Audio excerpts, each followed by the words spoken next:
Hello, welcome, Cabbage here. So let's continue up the Tower of Champions. We'll look at floor 32 next. And here there are lots of gimmicks. They are gravity barriers, mines, and damage walls.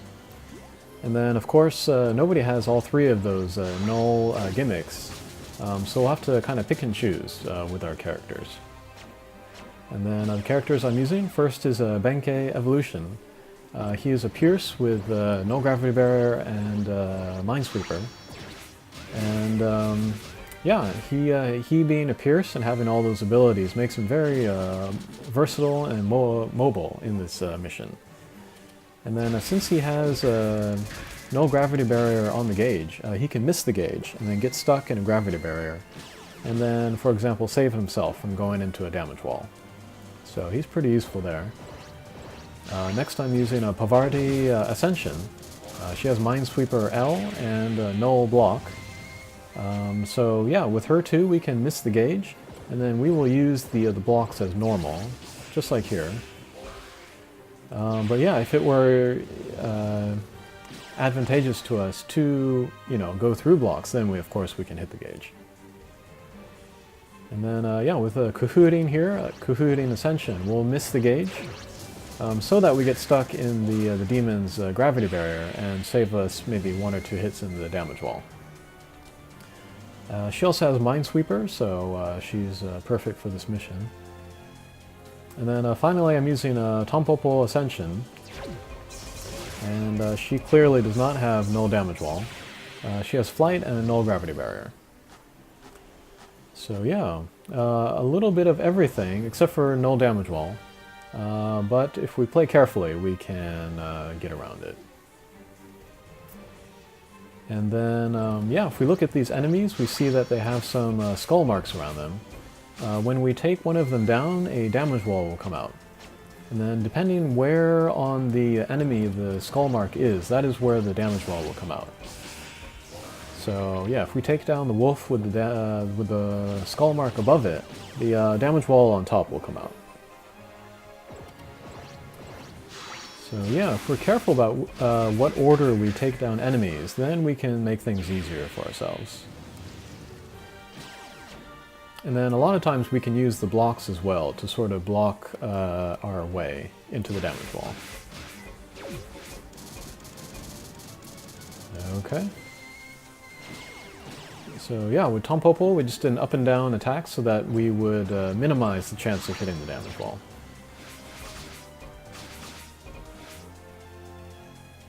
Okay, nice damage from Benkei there.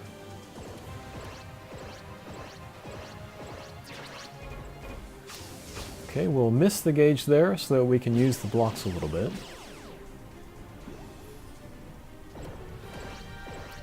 And then, yeah, one thing that's very handy to keep in mind is that if you begin in a damage wall, if you go along it, then you will not take damage.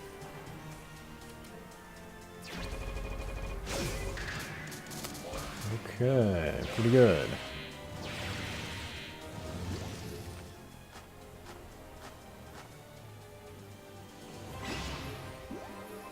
And yeah, Pavarti recently got her buff. She became a blast type, and so her double homing bump combo became very much stronger. So she's really good for that. And she also got null block, which helps, which works great for this mission. Okay, so here comes the mini-boss. And then I thought that if all the damage walls came out while I was fighting the mini-boss, that would make things difficult for me. So I tried to make it a point to take down the mini-boss first, and then go for the little guys.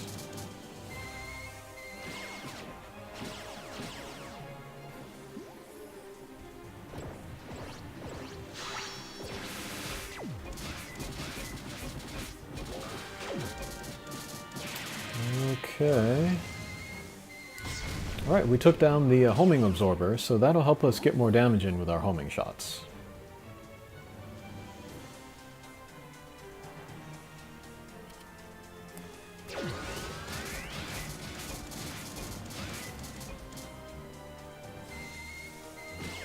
Alright, trying to be mindful about not taking down little guys too quickly.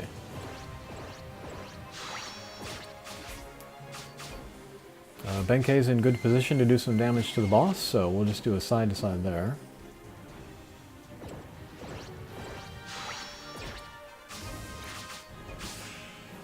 Okay. So there, the null block came in handy. If I had missed that, or if I had missed the gauge shot, I would have hit the side of the block and then gone into the little guys, rather than into the boss. So, I think that was the right decision there.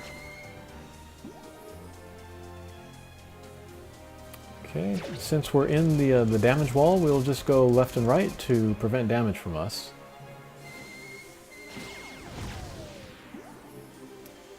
And then here we will miss Benkei's gauge shot so that he'll get caught in the gravity barrier. So he won't hit the damage wall, but he will pick up the heart.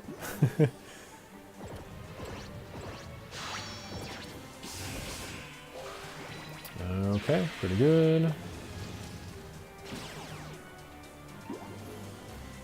Okay, so here I see I'm in a pinch, sort of, with the L-shaped damage wall. Taking a big chance, but thankfully we were able to get up on top of the demon. And then I also missed the gauge shot so that she will get caught in the gravity barrier, just for extra insurance. Okay. So here too I thought the same thing. I'll take down the mini-boss first, and then I will go after the little guys.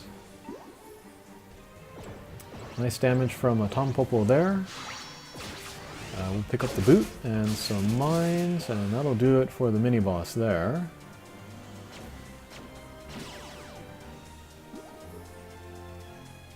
And then I want to take out, well, ideally the homing absorbers. There I forgot about Pavardi's null block. I would have liked to have hit the blocks and then go up and then hit Kufurin, but yeah, that did not happen.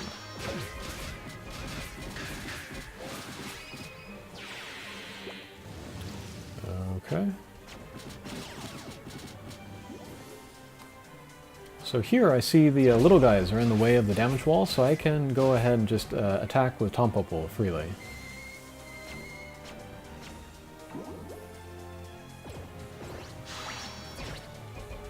Yeah, thankfully these blue demons don't have any ultimate attacks, so I can kind of take my time.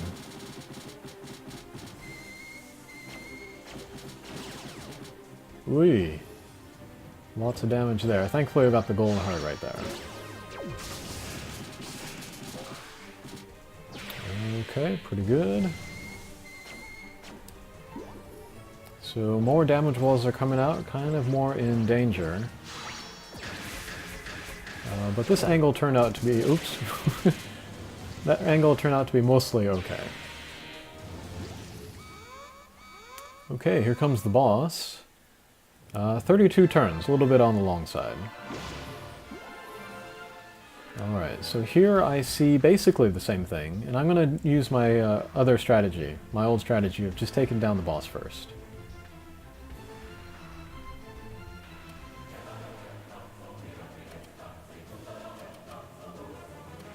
Yeah, I thought about getting the bump combos out, but I saw the homing absorber, so we just did the side-to-side, and then hit my guys anyway.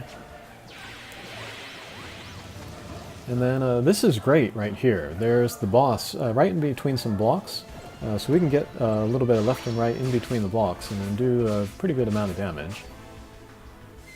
And then as we get more and more quests from now, we're going to see the setup a lot. So yeah, it's something to learn and something to take advantage of. And then if you can get a strike shot that increases your speed, and you have a pierce type, then you can get many, many hits. They call it a pierce match shot. And then I have one in a later video that I'll show you, so when that comes up, I'll point that out. Okay, so there I wanted the heart, so I did kind of a, you know, severe angle, and thankfully we got it. Alright, we'll we'll just continue doing damage to the boss. And great.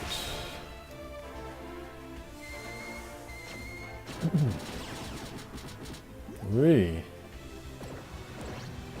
Yeah, so I'm seeing a big change from the boss battles to the from the mini boss battles, in that the little guys are doing much more damage. So maybe I do want to take them out quickly after all. Okay, so I don't want to take that next attack, so we'll just go ahead and use a Kuhuding Strike Shot and take out the guy.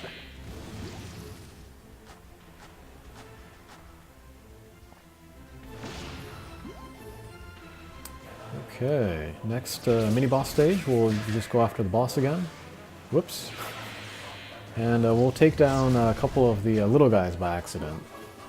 But this setup should be workable, as long as we keep within the blocks.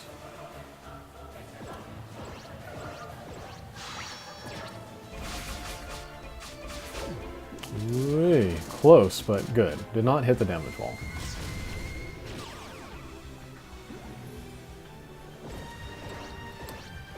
Okay. I think we're going to miss the gauge here, yeah, so that we can stay within the blocks.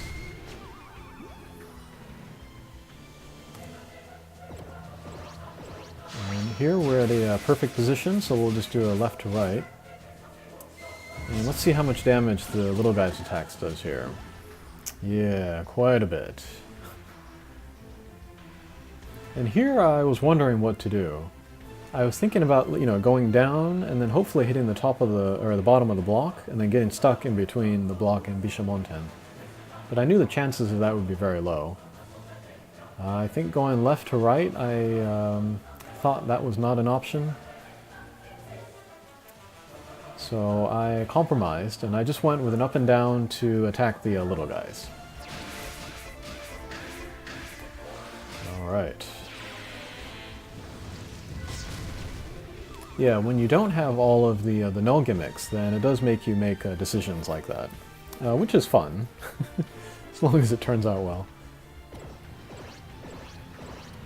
Alright, yeah, so I saw that the demon's attack was coming up, so I decided to go after him.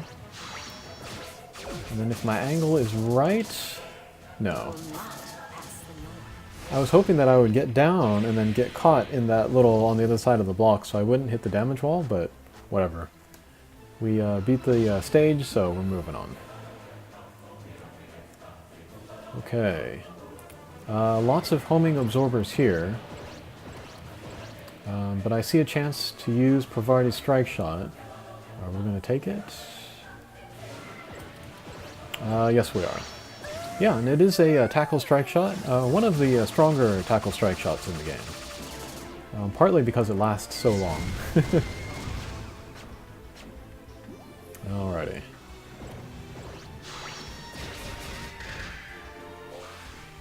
And yeah, since I learned that the little guys' attacks became so much more powerful, I am kind of more interested in taking them out.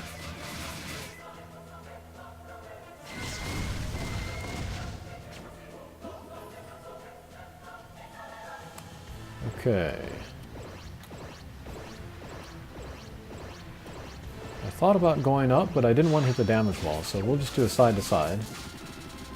And not quite enough to take down the boss. Oh well. Alright.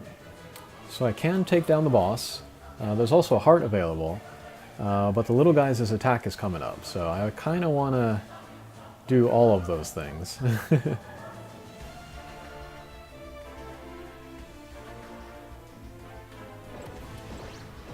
Alright, so with Provardi we'll hit the boss's weak point, pick up the heart, and then hit one of the little guys, so...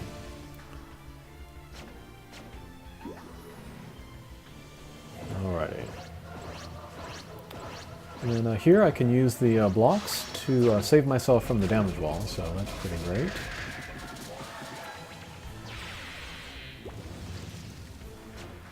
I am going to eat this attack. Yikes.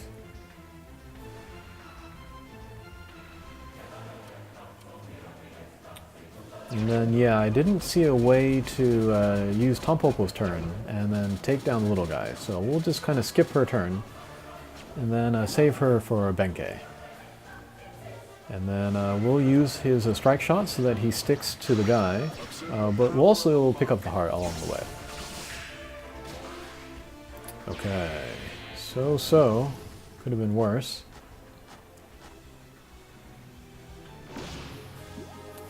And okay, here is the last stage. And then, yeah, I see the one little guy there. He's got the 4 skull marks on him, so I thought if I took him down, that would be, you know, all 4 damage walls coming out at once. But I thought, you know, hopefully with the blocks, you know, I could make something happen. Alright, and then here, I just went for it. I figured that a Tampopo's strike shot would be strong enough to take down the boss, so we will not worry about the damage walls, and we'll just put the bomb near Bishamonten's weak point. Okay, and it turns out just regular attacks were enough, so that is the clear. Yeah, and that one was pretty fun. Because it has so many gimmicks, it kind of has to make you play around it. Okay, and that was floor 32. Thanks for watching. Take care.